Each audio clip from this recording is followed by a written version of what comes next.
Back here with author, White House insider Laura Schwartz and attorney Karen Conti. Much to talk about here. The Zimmerman trial is making headlines again because it seems like closing arguments happening today, probably be in the hands of the jury tomorrow. That's what we're hearing. But we got to get to this sound with the judge and the attorney for Zimmerman.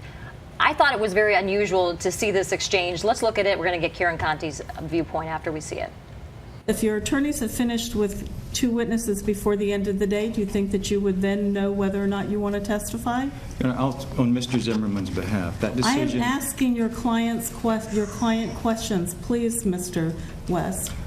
I object to the court inquiring of Mr. Zimmerman as to his decision about whether or not to testify. Your objection is overruled.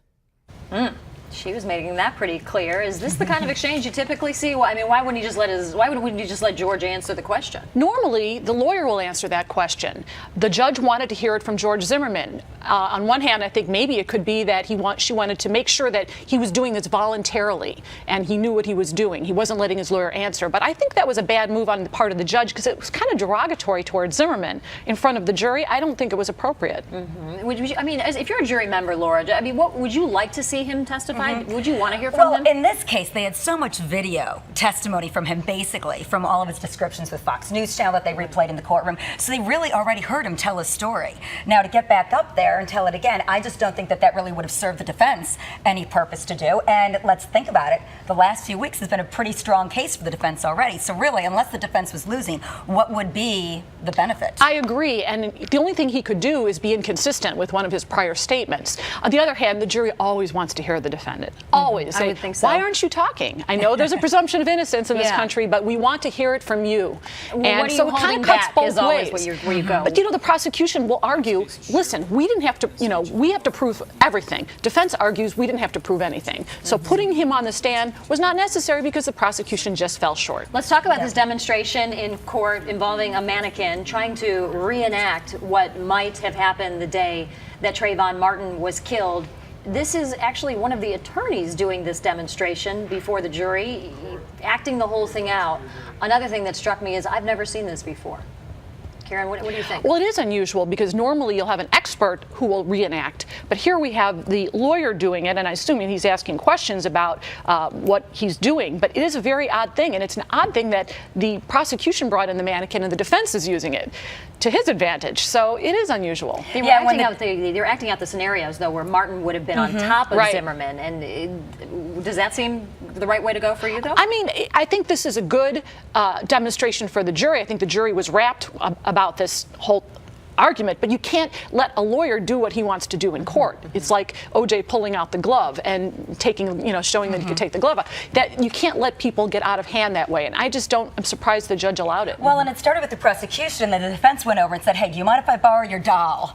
And it was just, it had a little chuckle in the courtroom, and he started actually doing a very good, almost as if it was prepared, defense of those wounds to Zimmerman. I really think that dummy has its own Twitter feed soon. I'm curious, it's gotten so much A lot of people actually talking about it on social media. Probably more likable than the lawyers and everyone put together. Well, they're all characters in this courtroom. We all remember Judge Ito from the OJ trial. Now we're remembering this judge from this trial, and the dummy will always be remembered too. We also want to talk about Dzhokhar Tsarnaev, 30 counts of using a weapon of mass destruction. He pleads not guilty. The Boston bombing suspect, 19 years old, spoke in a Russian accident, looked over repeatedly at the full house of the crowd in the courtroom. A lot of people there, of course, including his 2 sisters. And some people said he blew kisses at his sisters, and they were critical of that. A lot of the victims' families weighed in saying, you know what, he just doesn't even be taking this seriously. He looks as if he's kind of happy to be there. He's grinning. He's got this smirk on his face. They were outraged by it.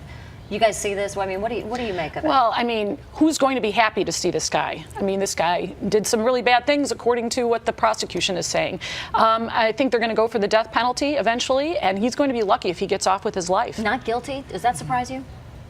That he pled not guilty? No, you plead not guilty, and then at some later point, if there's a deal cut, then you change your plea. So there was no change. No, that's a very common thing to do.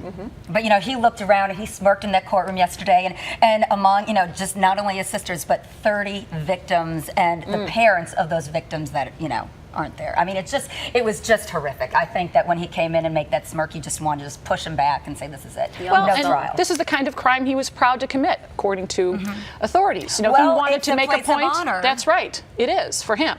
in it's disgusting, deranged idea that this is an honor and that you can be a martyr. It's just Absolutely. terrible.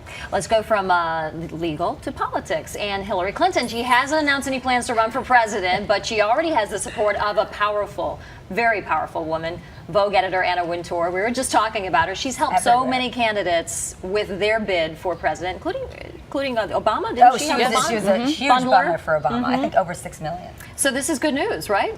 Well, this is Anna Wintour, I think, will definitely throw our support behind Mrs. Clinton. She's always loved her style. This happened at the Clinton Presidential Library in Little Rock the other night because they unveiled a wonderful exhibit of Oscar de la Renta and the fashions in the White House for the First Ladies, including Laura Bush and others as well, and Nancy Reagan. But it was really cute. They were on stage together, and Anna was talking because one of her editors actually curated the exhibit. And of course, you can't introduce Hillary without making some mention that gets the crowd all excited.